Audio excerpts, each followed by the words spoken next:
Don't play games with President Trump.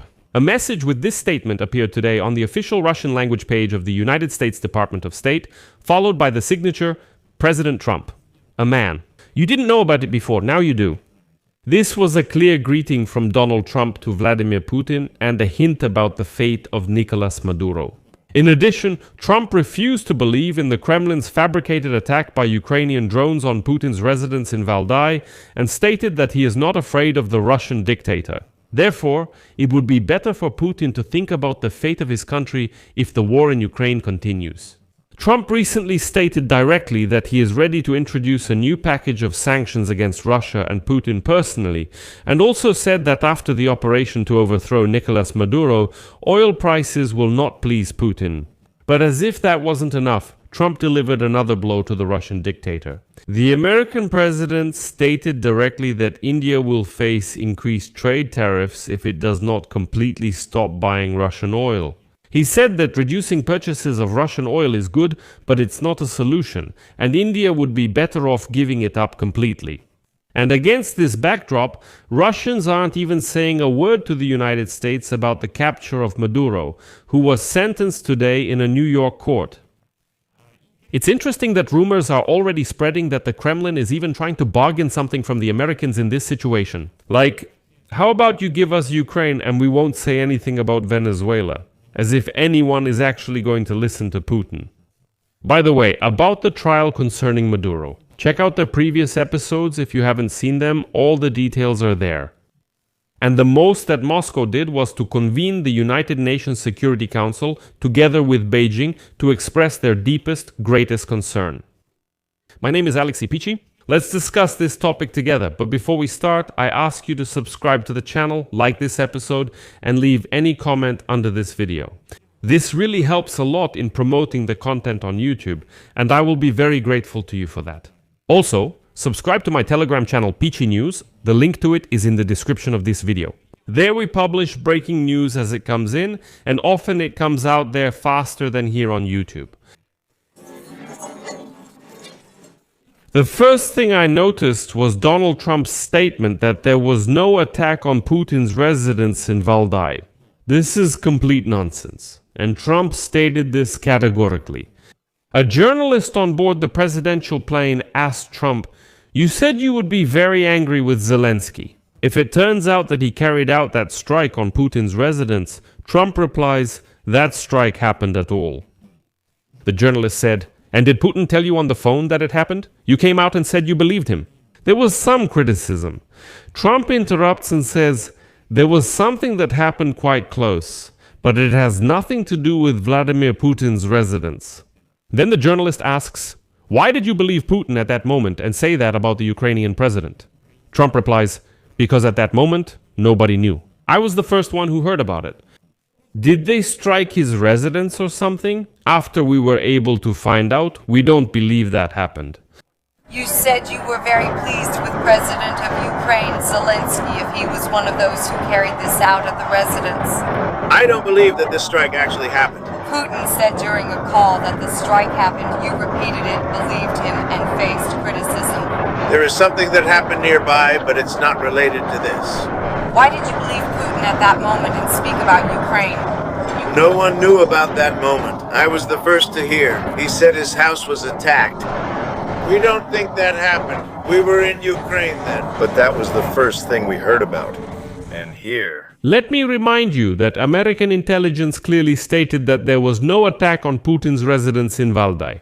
This is all made up by the balding dictator Putin. Moreover, when Trump claims that something happened there, it's just close enough. He refers to the same American intelligence data, which showed the drones were targeting the 13th arsenal of the main missile and artillery directorate, where they were stored. The first thing we heard about this, and we talked about it, is that you don't think so, that's not it, you think it's not what? Subtitles, Losev, proofreading, Kulakova.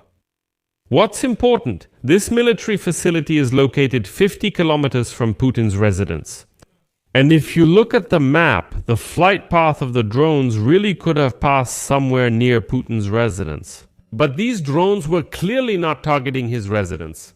And remember how a couple of days ago Russians were saying that they had handed over to the Americans almost the onboard computer of the downed drone, which had the attack route to the residence recorded in it. So, they said, here is finally the concrete proof, and those Ukrainians will have to admit it. See, we've exposed the attack. So, first of all, the Americans never actually said that they received anything from the Russians.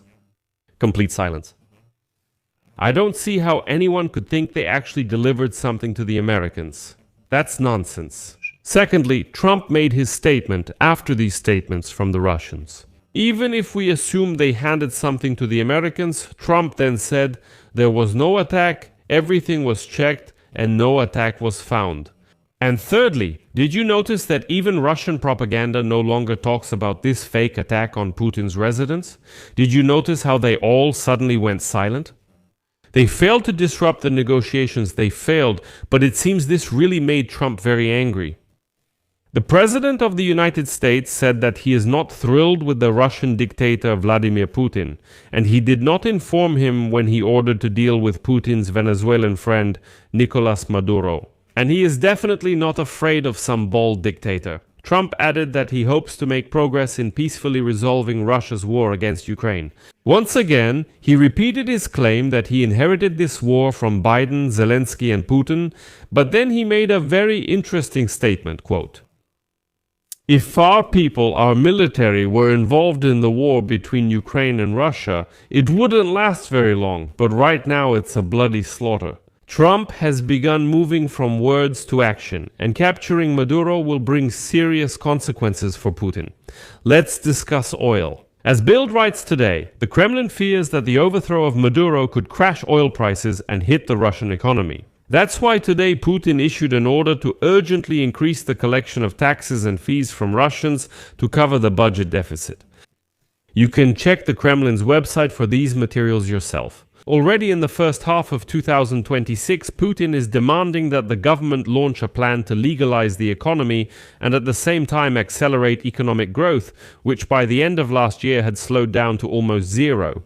According to the budget law, this year the federal treasury must collect an additional 3.2 trillion rubles in regular taxes from ordinary Russians in order to increase revenues to meet the targets. Out of this amount, the Ministry of Finance expects to collect 1.2 trillion rubles by increasing value-added tax to 22. This is a record high rate for Russia since 1992. Another 200 billion rubles should be brought into the budget by a radical tax reform for small businesses. Putin is also imposing a new technology levy on equipment and electronics, which is expected to generate 200 billion more in revenue over 3 years. Well, in short, Russians, it's time to pay for all of Putin's wishes out of your own pocket. That's it. Oil prices are falling, there's a hole in the budget, taxes are going up, so get your wooden rubles ready and go pay for all of Putin's wishes. Putin will say, and you'll go pay for all of this without complaint, but that's just the beginning. Because Russian analysts believe that if there's a change of power in Venezuela, the United States will be able to quickly ramp up oil production and exports by tapping into the country's huge but still underdeveloped reserves. Trump has already announced plans to bring major American oil companies there. And for Russia, this is critical because the budget directly depends on oil revenues. And when planning for 2026, the Russian Ministry of Finance set the price of Urals oil at $59 per barrel, while right now it's staying at around $50 to $52. And that's with huge discounts as well. A further drop in price threatens a deep deficit and problems with financing government spending and the war against Ukraine. That's why they'll be shaking those very Russians by the scruff of the neck even more. But the main thing, as Bild writes, is this, quote, "The Kremlin fears that the Venezuelan scenario could be applied to Russia. And the scenario looks like this. First, sanctions against the oil sector, then a blockade, and eventually regime change." Here's where it gets interesting. Trump recently hinted at new sanctions against Russia. Yesterday, Trump was flying on his presidential plane along with several officials, including Senator Lindsey Graham. And then journalists asked, quote, "Did you discuss new sanctions against Russia with Senator Lindsey Graham?" To which Trump joked, quote, "We talk about them all the time. We don't talk about anything else with him." We talk a lot about legislation, and we are preparing a great bill. And then Graham interrupts Trump and says, quote, yes, we're preparing a bill. About sanctions. Trump imposed sanctions against two of the largest Russian oil companies. We have 85 co-authors. We will introduce this bill with up to 500 tariffs, and Trump himself will choose the interest rate. And finally, Trump decided to go even further and said that he now has time to put pressure on India, which apparently did not understand the previous message from the American president.